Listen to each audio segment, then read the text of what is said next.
Hey everybody, it's Phil Bruce here, and in today's video I want to talk about a practical approach when it comes to improving body positivity and body confidence.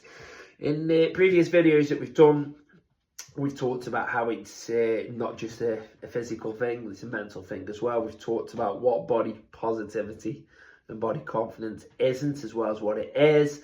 We've talked about general dynamics, and I thought it'd be nice to tie in now with practical ways that we can improve on our body confidence and body positivity. You know, covering things that, yes, we have already covered, but it's how can we put it into a daily goal, into a daily plan. So you can, if you think about each day you want to try and improve on your body positivity, your body confidence, and improve yourself, improve mentally, physically, we've got to think of stages and ways to do it. So an example of a way that we can do it is we can wake up and set ourselves some goals. As probably a lot of us know now, you've got your SMART goals, your specific, your measurable, your achievable, your realistic, and your time framed or time measured goals that you can do. So that's, you know, there's plenty of ways in going through SMART goals, in the sense of maybe you want to put on weight, maybe you want to lose weight. It's being specific in that. How can we measure it? Can we look to weigh ourselves? Can we look at body pictures and progress pictures, and, you know, weighing ourselves on the scale? How do our clothing feel? Is it achievable? We want to set one that is achievable. There's no point, for example, if we want to lose weight and setting a weight where we want to lose a stone in a week. It's thinking what is achievable and realistic to us, which the general kind of way of looking at it is if you can lose £1 to £2 a week, especially at the start, that's a great target to have. You know, is it, again, we're just looking at the realistic elements and the achievement. They kind of link together, the achievable and realistic element of it. We've just got to think how we can tie it in. And then your time frame ones, like I say, we've got to think, is it going to be just a short-term plan? Is it going to be a medium-term plan or a long-term plan? So, for example, short-term plan, is it going to be in the next week to 6 weeks? Medium-term, could it be within the next 2 to 6 months, for example? And the long-term plan, could it be a year, 2 years, or even further down the line? So that's a great way of thinking about it. SMART targets, getting written down, getting thought about. Another way, which I know we've talked about in previous conversations, is where we look to improve our mindset. So that could be meditation, it could be reading books, watching clips on YouTube, listening to, you know, reading journals, listening to podcasts. There's so many things, there's so much information out there. It's finding what works for us, and it's also having that understanding that not everything will work for you. So not everything that someone else will do will work for you. So it is a discovery element to it. We are trying to learn, we are trying to find what is right for us. You know, some people might like to go kind of drastic and think at first, right, I'm going to really attack this full guns out.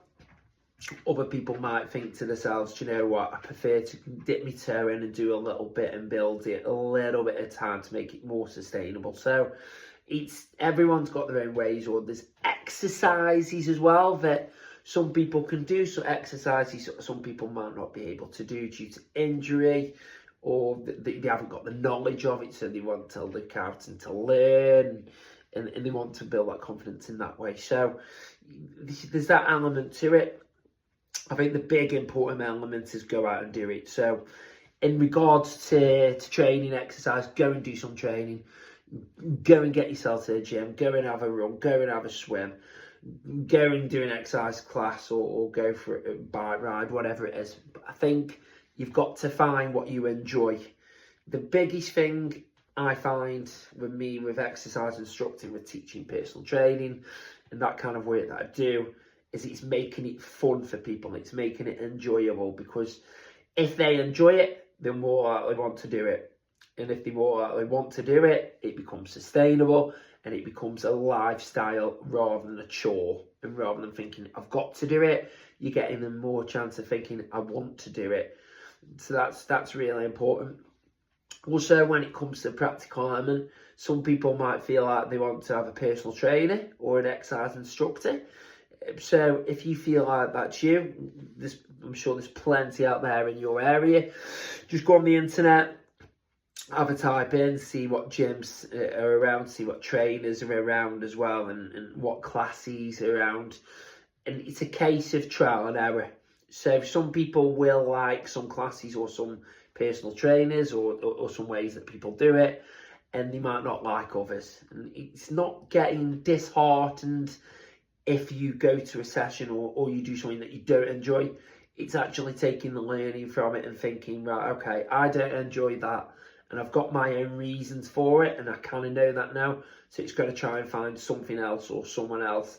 And it's a discovery part of it. It's a whole process, as I say, of seeing what does work for you, what doesn't work for you, and getting to know yourself. That's a biggie.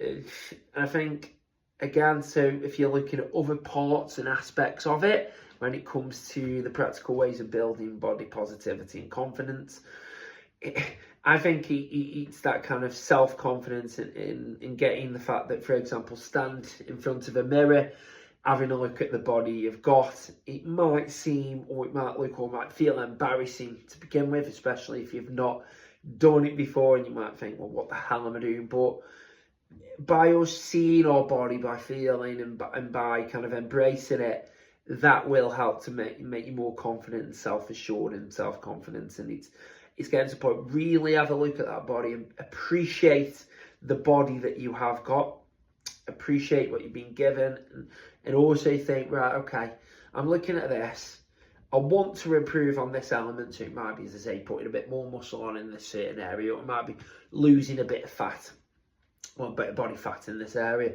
But it's also appreciating what you have got. Right, okay, like, for example, I don't know, I really like my arms, or my shoulders are quite broad, or my abs are looking good, or those kind of things, or I feel like I've got good posture, because posture can have another effect within it. So it's having the confidence to be able to look at your body and think, there are bits that I like here, or there's not bits that I don't hate.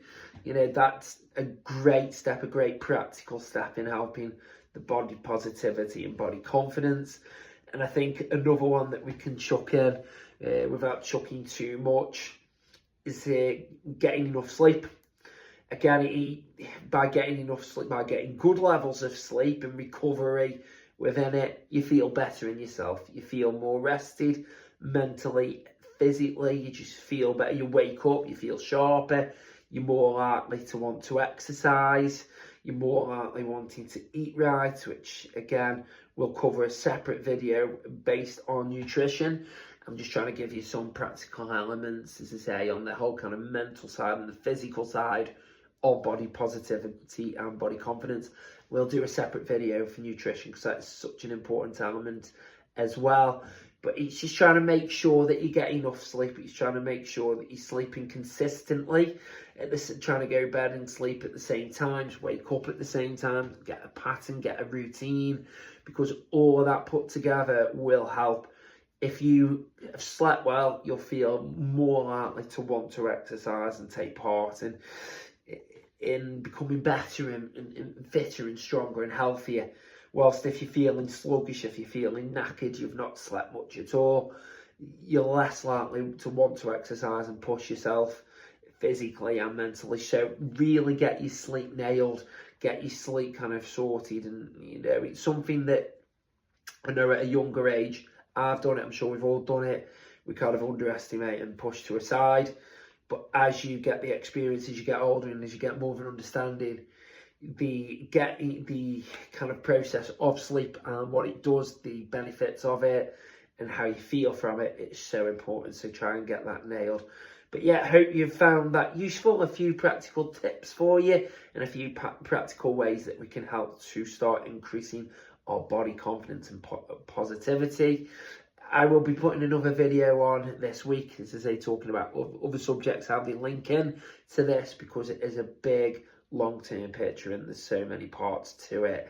It would really help if you subscribe, if you like the video, if you share it, as I'm building up these videos, building up my channel. I can't thank you enough for the support that you give me so far. So yeah, I've been Phil Bruce. Thank you so much for watching, and I will see you on the next video.